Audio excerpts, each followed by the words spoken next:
Welcome my dear students and friends. Net 2025 এর result আউটের পর তোমরা কাউন্সিলিং এর জন্য প্রিপারেশন নিচ্ছ।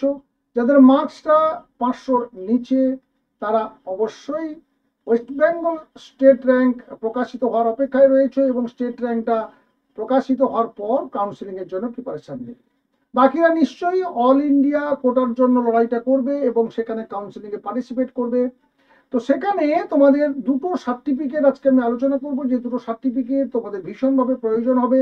একটা হচ্ছে দেখো গ্যাপ সার্টিফিকেট, আর একটা হচ্ছে দেখো মাইগ্রেশন সার্টিফিকেট। তো এই দুটো সার্টিফিকেট তোমাদের প্রত্যেককে কি সংগ্রহ করতে হবে, না কিছু কিছু জনকে করতে হবে, কিছু কিছু জন বাকি যায়, সেইটা আজকে পরিষ্কার করে তোমাদেরকে জানিয়ে দেব। তোমরা সেটা জেনে এবারে প্রিপারেশন নিতে শুরু করো। প্রথমেই জানাই গ্যাপ সার্টিফিকেট।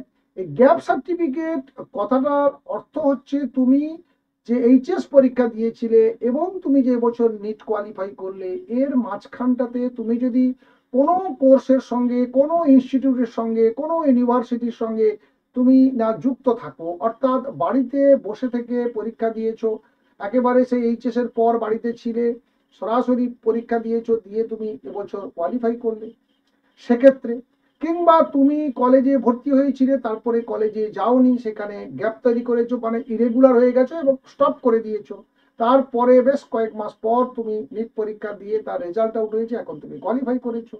তো এসব ক্ষেত্রে কিন্তু এই যে গ্যাপ কেন ছিল বা এই গ্যাপ পিরিয়ডটাতে তুমি কি করছিলে, সেইটা জানানোর জন্যই মূলত এই সার্টিফিকেটটা তোমাকে দিতে হবে। এবং এই গ্যাপ সার্টিফিকেটটা তুমি কোর্টে গিয়ে অ্যাডভোকেটকে জানালে একদিনের মধ্যেই তোমাকে সার্টিফিকেট দিয়ে দেবে এবং 100 টাকার একটা স্ট্যাম্প পেপারে একটা নির্দিষ্ট তার ফরম্যাট রয়েছে, বয়ান রয়েছে, সেই বয়ান লিখে তারা বানিয়ে দেবে। ওনারা জানেন সেটা। কোর্টে গিয়ে পৌঁছালে তুমি বললে যে আমি নিট কাউন্সিলিং এ বসবো, আমার একটা গ্যাপ সার্টিফিকেট লাগবে, তারা দিয়ে দেবে। 2 নম্বর হচ্ছে দেখো মাইগ্রেশন সার্টিফিকেট।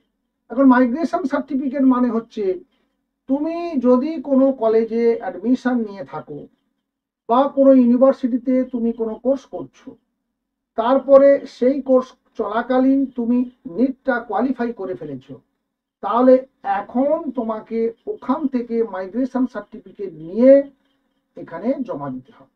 অর্থাৎ তুমি যদি কোনো ইউনিভার্সিটি কন্টিনিউ করছো, তাহলে সেই অবস্থায় ছেড়ে আসতে গেলে তোমাকে মাইগ্রেশন সার্টিফিকেট করতে হবে। ঠিক একইভাবে তুমি যদি কোনো কোর্স করতে করতে কমপ্লিট করে ফেলেছো, দেখা গেল তুমি 4-5 বছর আগে এইচএস পাস করেছিলে, আর তারপর তুমি বিএ, বিএসসি বা এমএসসি করে ফেলেছো, তার মাঝখানে তুমি নিট পরীক্ষা দিচ্ছিলে এবং এবছর তুমি নিটটাই কোয়ালিফাই করেছো, সেক্ষেত্রে তোমাকে কিন্তু গ্যাপ সার্টিফিকেট দিতে হচ্ছে না, কারণ তুমি এই গ্যাপ পিরিয়ডটাতে তুমি পড়াশোনার মধ্যে ছিলে এবং তুমি তার সার্টিফিকেটটাও তুমি শো করাতে পারবে। তুমি যে রিজনটা দেখাবে সেই রিজনের এগেনস্টে তুমি সার্টিফিকেটটাও দেখাতে পারবে। সেক্ষেত্রে কিন্তু কোনো গ্যাপ সার্টিফিকেট প্রডিউস করতে হবে না। আশা করি গ্যাপ সার্টিফিকেট আর মাইগ্রেশন সার্টিফিকেট কারা কারা সংগ্রহ করবে সে সম্পর্কে তোমাদের ক্লিয়ার আইডিয়া দিতে পারলাম। আর কাউন্সেলিং প্রক্রিয়ায় কিভাবে অংশগ্রহণ করবে, তার স্টেপ বাই স্টেপ তোমাদের কি কি কাজ রয়েছে, সমস্ত আলোচনা আমরা এই চ্যানেলে আস্তে আস্তে করতে থাকবো। ইম্পর্টেন্ট যে সমস্ত ডকুমেন্ট, সেগুলো তোমরা কোথা থেকে সংগ্রহ করবে, সেই ডকুমেন্টগুলোর ফরম্যাট কি, সেগুলো কিভাবে তোমরা কালেকশন করবে, সমস্ত জানতে পারবে আমাদের এই চ্যানেলে। তাই চ্যানেলের সঙ্গে জুড়ে থাকবে। আর চ্যানেলে যারা নতুন তারা অবশ্যই চ্যানেলটাকে সাবস্ক্রাইব করে পাশে থাকা বেল আইকনে ক্লিক করে অল নোটিফিকেশন অন করে নেবে। ভালো থাকবে, সুস্থ থাকবে, দেখা হচ্ছে নেক্সট ভিডিওতে। Thank you.